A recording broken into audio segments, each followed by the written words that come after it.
নমস্কার বন্ধুরা, অনুর খাবার ঘরে সবাইকে স্বাগত। আজ আমি নিয়ে এসেছি দেখুন মূলো শাক।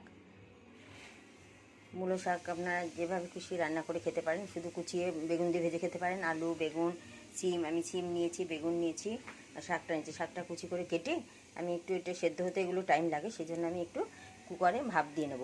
আর সিম বেগুনটা ভাজবো, তার আগে তেলের মধ্যে শুকনো লঙ্কা আর একটু কালো জিরে ফোড়ন দেবো, নুন হলুদ দেবো, দিয়ে আমি ভেজে নেব। তারপর শাকটা একটু ভাপ দিয়ে জলটা ফেলে দিয়ে তারপর আমি শাকটা ছেড়ে ভাজা ভাজা করব।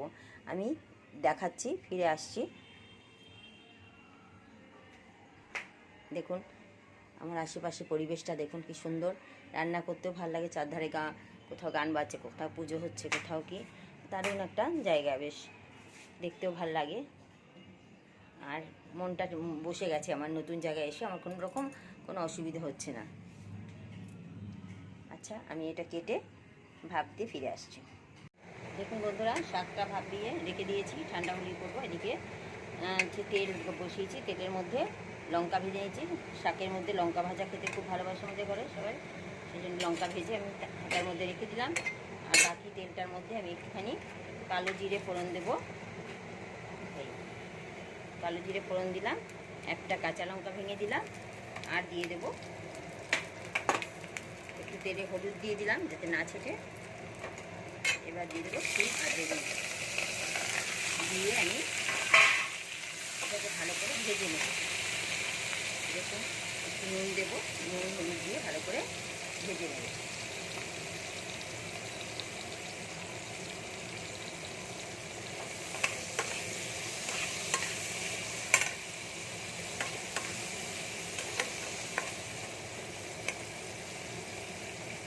ভাজা ভাজা হলে আমি দিয়ে দেবো শাক, আর নামাবার আগে একটুখানি আদা ঘষে দিয়ে দেবো। এই হলো আজকে মূলো শাকের আইটেম, আর একটু মিষ্টি লাগবে। এবার আমি ঢাকা দিয়ে রেখে দিয়েছি।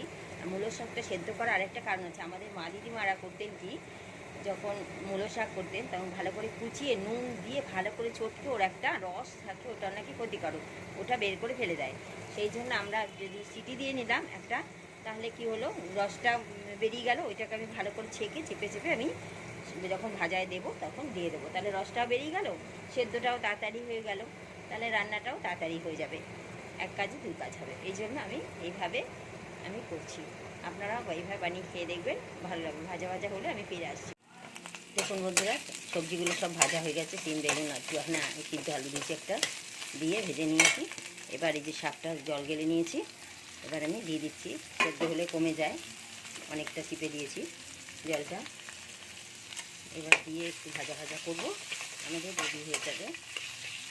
এরকম মূলো শাক রেডি হয়ে, চিনি দিলাম একটু, আর দিয়ে দিচ্ছি আদা ঘষে রেখে দিয়েছিলাম ভিজিয়ে, একটু আদা দিয়ে দিলাম। আদা বাটা দিলে খেতে দারুণ টেস্ট হয়। এভাবে আপনারা বানিয়ে খেয়ে দেখবেন, আশা করছি ভালো লাগবে।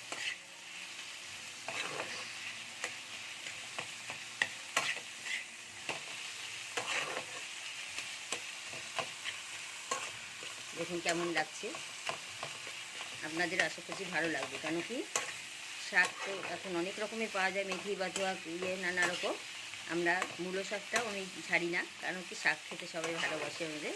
তাই জন্য আমি এক এক দিন এক একটা শাক করি, নাহলে ভাজা করি, শুক্তো করি, কিছু কিছু প্রথম পাতের জন্য আমি বানাই। এই জন্য আমি বকাও খাই, তবুও আমি বানাই। ওদের পাতে দিতেও ভালো লাগে, খেতেও ভালো লাগে। আমার খাওয়ার থেকে আগে মনে হয় যে না, ও সবাইকে খাইয়ে আমার ভালো লাগে বেশি। যাই হোক, দেখুন প্রায় ভাজা ভাজা হয়ে গেছে। আপনারা যে যেখান থেকে দেখছেন, ভিডিওটা ধৈর্য ধরে দেখছেন, এই জন্য অসংখ্য ধন্যবাদ দেখার জন্যে। আর নতুন হলে চ্যানেলটি সাবস্ক্রাইব করবেন অবশ্যই, লাইক শেয়ার করতে ভুলবেন না। আজ এই পর্যন্ত মূলো শাক আমার রেডি। সিম বেগুন আলু দিয়ে ভাজা ভাজা করে দিলাম, এইভাবে ভেজে খেয়ে নেবেন, দারুণ লাগবে। এখন আজ নিভিয়ে দিচ্ছি।